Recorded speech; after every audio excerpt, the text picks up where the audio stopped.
Delhi police ने अवैध रूप से रह रहे 28 बांग्लादेशी नागरिकों को गिरफ्तार किया है। दक्षिण पूर्वी जिले की बांग्लादेशी सेल ने झुग्गी बस्तियों और श्रमिक कॉलोनियों में छापेमारी कर उन्हें हिरासत में लिया।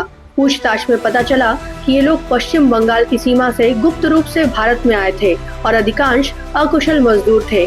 अब इन्हें कानूनी प्रक्रिया पूरी कर बांग्लादेश वापस भेजा जाएगा। पुलिस का अभियान राजधानी में सुरक्षा सुनिश्चित करने और अवैध प्रवासियों पर नियंत्रण के लिए जारी रहेगा।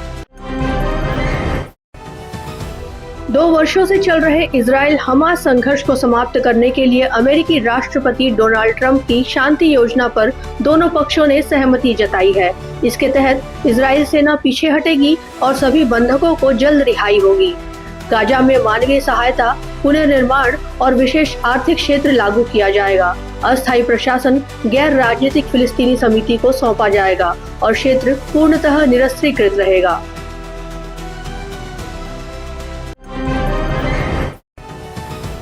दुनिया की प्रमुख लग्जरी और defence engineering company Rolls Royce अब भारत में नया अध्याय शुरू करने जा रही है। सीईओ तूफान एर्गिन बिल्जिक ने कहा कि उनकी बड़ी चाहत है कि भारत रोल्स रॉयस का होम मार्केट बने।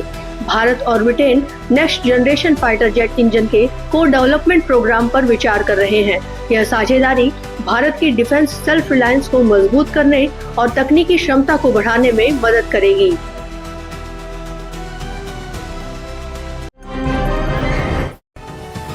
मध्य प्रदेश पुलिस ने कोल्ड ड्रिफ्ट कफ सिरप से हुई बच्चों की मौत के मामले में बड़ी कार्रवाई की है।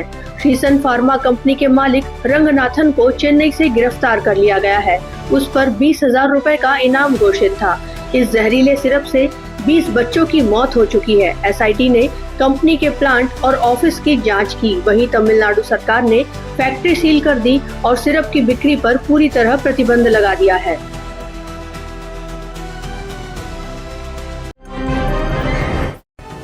व्हाट्सएप अपने यूजर्स के लिए बड़ा फीचर ला रहा है। अब मोबाइल नंबर शेयर किए बिना भी आप चैट और कॉल कर सकेंगे, सिर्फ यूजर नेम के जरिए।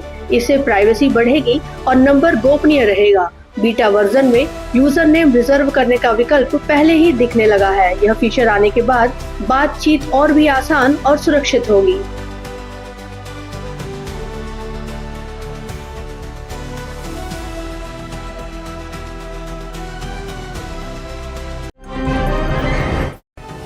छत्तीसगढ़ सरकार ने राज्य गठन की रजत जयंती पर भव्य राज्योत्सव 2025 मनाने की तैयारी शुरू की है। इस बार थीम होगी जर्नी ऑफ 25 इयर्स। राज्य स्तरीय कार्यक्रम का शुभारंभ 1 नवंबर को रायपुर में प्रधानमंत्री नरेंद्र मोदी करेंगे, जबकि 2 से 4 नवंबर तक सभी जिलों में आयोजन होंगे। राज्य की विकास यात्रा और सांस्कृतिक विविधता को प्रदर्शित किया जाएगा और सभी सरकारी भवनों को रोशनी से सजाने के निर्देश दिए गए हैं।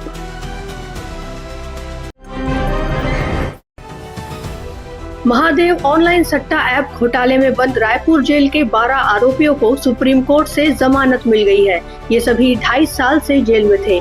आरोपियों पर ऑनलाइन सट्टेबाजी और मनी लॉन्ड्रिंग का आरोप था। यह ऐप दुबई से ऑपरेट होता था और हर दिन करीब 200 करोड़ रुपए का मुनाफा कमाता था। अब जमानत के दस्तावेज मिलते ही सभी की जल्द रिहाई तय मानी जा रही है। हालांकि ईडी की जाँच अब भी जारी है।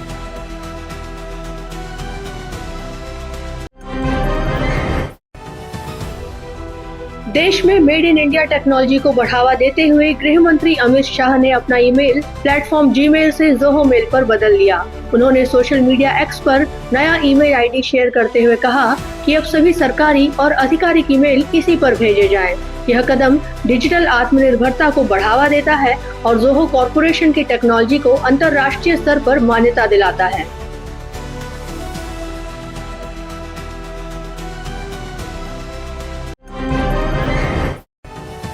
दिल्ली हाई कोर्ट ने शाहरुख खान, गौरी खान की रेड चिलीज एंटरटेनमेंट और नेटफ्लिक्स को नोटिस जारी किया है। यह आईआरएस अधिकारी समीर वानखेड़े द्वारा दायर मानहानि मामले के जवाब में हुआ है। वानखेड़े का आरोप है कि web series the bastards of Bollywood में उन्हें नकारात्मक रूप में दिखाया गया है और इससे उनकी छवि को नुकसान पहुंचा है। कोर्ट ने 7 दिनों के भीतर जवाब दाखिल करने का आदेश दिया और अन्य प्लेटफॉर्म जैसे गूगल और मेटा को भी नोटिस भेजा है।